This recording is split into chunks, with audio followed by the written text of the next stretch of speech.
भट्टारक श्री चंद्रभूषण संस्थान सोनागिर। जैन मठों और संस्थानों के प्रबंधन का दायित्व जिन यति तुल्य गरिमाओं के कंधों पर रहा है, वे जैन परंपरा में भट्टारक के नाम से विश्रुत हैं। सुदूर अतीत में भट्टारक भी जैन मुनियों की भांति नग्न रहते थे, लेकिन कालांतर में वस्त्र धारण करने की प्रथा आरंभ हुई। नगो विमोक मग्गो के आदर्श पर बल देने व दिगंबरत्व को पूज्य मानने के कारण भट्टारकों के लिए भी मृत्यु का समय निकट आने पर दिगंबरत्व धारण कर समलेखना व्रत ग्रहण करने का विधान है। मंदिरों और मठों के प्रबंधन जैसे लौकिक कार्यों से जुड़े होने के कारण भट्टारकों का यति स्वरूप धीरे धीरे लुप्त होकर शासकों की भांति राजसी स्वरूप ग्रहण करने लगा और उनका पट्टाभिषेक भी राजोचित ढंग से बड़ी भव्यता के साथ आयोजित होने लगा। भट्टारकों के कार्य क्षेत्र में मूर्ति प्रतिष्ठा, मंदिरों मठों का सुचारू प्रबंधन, प्राचीन आर्ष ग्रंथों का संग्रहण संरक्षण, जैन साहित्य कला संगीत आदि का संवर्धन जैसे विषय शामिल रहे हैं। समूचे भारतवर्ष में भट्टारकों के कई पीठ स्थापित रहे हैं, जिनमें श्रमंगिरी सोनागिर स्थित भट्टारक पीठ भी एक है, जिस पर प्रमुखतः बलात्कार गण शाखा का वर्चस्व रहा है। अनेक यशस्वी भट्टारकों से सुशोभित इस पीठ के अंतिम भट्टारक श्री चंद्रभूषण जी, जो वरहिया समुदाय से थे, विक्रम संवत 2001 में अभिषिक्त हुए, जिनका विक्रम संवत 2031 में देहांत हो गया। श्री सिद्ध क्षेत्र सोनागिर जी पर भट्टारकों की गादी प्राचीन समय से चली आ रही थी। पूर्व में इस क्षेत्र का प्रबंधन दतिया के राजा के अधीन था। दतिया नरेश ने क्षेत्र का प्रबंधन जब श्री सोनागिर सिद्ध क्षेत्र कमेटी को सौंपा था, तब उस समय इस कोठी के मंदिर के संबंध में कमेटी की रिपोर्ट में उल्लेख आया है, जिसके अनुसार यह मंदिर भट्टारक जी महाराज सोनागिर पट्टाधीश का बनवाया हुआ है। पर्वत के चढ़ने के दरवाजे के सामने ही बना हुआ है। इसके साथ एक धर्मशाला भी है। भट्टारक हरेंद्र भूषण जी सोनागिर तत्समय इस गद्दी के पट्टाधीश थे और इसका प्रबंधन करते थे और यही निवास करते थे। इस धर्मशाला में एक कुआं भी है। पर्वतराज के मंदिरों का प्रबंध इन्हीं के द्वारा होता था। पहले पर्वत का भंडार आप ही के यहाँ जमा होता था। उपर्युक्त रिपोर्ट के अनुसार आगे उल्लिखित संस्थान 1 भट्टारक जी की कोठी, 2 खैरा वालों का, 3 आचार्य वालों का, 4 भगवान दास जी का, 5 करहिया वालों का मंदिर इनके प्रबंधनाधीन थे। जब सिद्ध क्षेत्र सोनागिर कमेटी का निर्माण हुआ तो इसके अध्यक्ष भी भट्टारक श्री हरेंद्र भूषण ही थे। उनके उत्तराधिकारी के रूप में भट्टारक श्री चंद्रभूषण जी महाराज इसके अंतिम भट्टारक थे।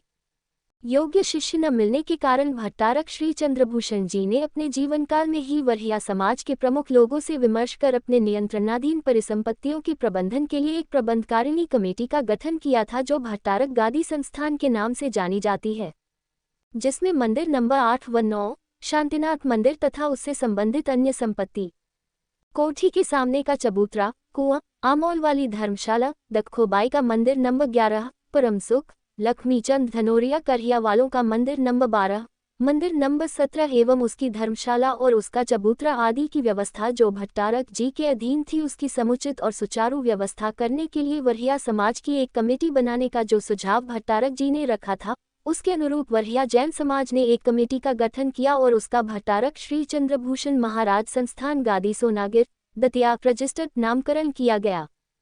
ये संस्था मध्य प्रदेश सोसाइटी रजिस्ट्रीकरण अधिनियम 1973 सन 1973 क्रमांक 44 के अधीन दिनांक 30 अक्टूबर 1984 को पंजीबद्ध की गई और इसका प्रबंधन दिगंबर जैन वरया प्रबंध कार्यकारिणी कमेटी को सौंपा गया। भट्टारक श्री चंद्रभूषण जी शेष जीवन पर्यंत इस कमेटी के अध्यक्ष रहे। भट्टारक जी के निधन के पश्चात से श्री दिगंबर जैन वरहिया प्रबंधकारिणी कमेटी सोनागिर इस दायित्व का सुचारू रूप से निर्वहन कर रही है। वरहिया प्रबंधकारिणी कमेटी के प्रबंधनाधीन परिसंपत्तियों में चंद्र चौक स्थित विशाल भट्टारक कोठी, जिसमें मंदिर नंबर 8 व 9 तथा भगवान शांतिनाथ का मंदिर स्थित है, आमोल वालों की धर्मशाला, दखोबाई का मंदिर नंबर 11, परमसुख, लक्ष्मीचंद धनोरिया करहिया वालों का मंदिर नंबर 12, जिसके संधारण का दायित्व उनके वंशज मुन्ना लाल धनोरिया जीवन पर्यंत निभाते रहे थे, मंदिर नंबर 17 व उससे संलग्न धर्मशाला प्रमुख रूप से शामिल है। अपने गठन के समय से ही वरहिया जैन समाज की अनेक सेवाभावी गरिमाओं का सहयोग और समर्थन श्री दिगंबर जैन वरहिया प्रबंधकारिणी कमेटी सोनागिर जी को प्राप्त रहा है, जिनके कुशल निर्देशन में अनेक उल्लेखनीय उपलब्धियां दर्ज हुई हैं, जिसमें मंदिर नंबर 12 का पुनर्निर्माण कर उसे भव्य स्वरूप प्रदान किया गया है। भट्टारक कोठी स्थित नवीन धर्मशाला में 46 कमरों का निर्माण कराया गया है। मंदिर नंबर 17 का जीर्णोद्धार कर उसके प्रथम तल पर भी 6 कमरों का जीर्णोद्धार किया गया है। इसी मंदिर के दूसरे तल पर स्थित भगवान चंद्रप्रभु के मंदिर का जीर्णोद्धार किया गया है। आमोल वाली धर्मशाला में एक विशाल कक्ष में यात्री भोजनालय संचालित है, जहां नामात्र के शुल्क पर सुरुचिपूर्ण भोजन उपलब्ध कराया जाता है। इसी धर्मशाला के दूसरे तल पर 6 कमरों का नवीन निर्माण कराया गया है। इस धर्मशाला के प्रांगण में 108 भट्टारक सर्वश्री सुरेंद्र भूषण जी, जिनेंद्र भूषण जी, हरेंद्र भूषण जी व अंतिम भट्टारक चंद्रभूषण जी की चरण छत्री बनी है। इसके अतिरिक्त मुनियों व त्यागी व्रतियों के निमित्त नियमित चौकी की व्यवस्था भी इस कमेटी द्वारा की जा रही है। शांतिनाथ जिनालय के सामने ऊपरी मंजिल स्थित बारादरी प्रांगण में 6 कमरों का निर्माण कराया गया है व मंदिर नंबर 9 के तीसरे तल पर एक हाल का निर्माण हुआ है। भट्टारक कोठी स्थित सभी जिनालयों के शिखरों का जीर्णोद्धार भी कमेटी द्वारा कराया गया है।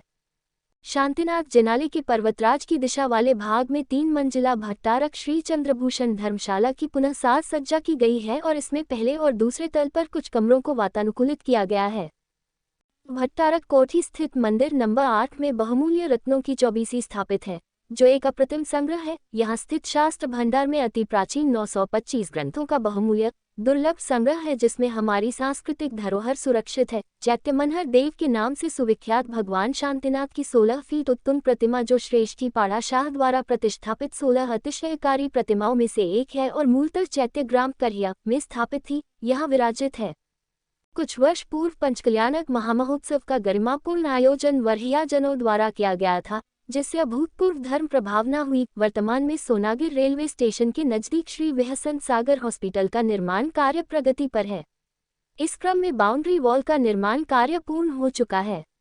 भट्टारक कोठी की साज सज्जा और रिनोवेशन का कार्य भी प्रगति पर है। इन अनेक उल्लेख्य उपलब्धियों के बावजूद यहाँ अभी बहुत से कार्य किए जाने शेष हैं, जिसके लिए लोगों से उदार सहयोग की अपेक्षा है।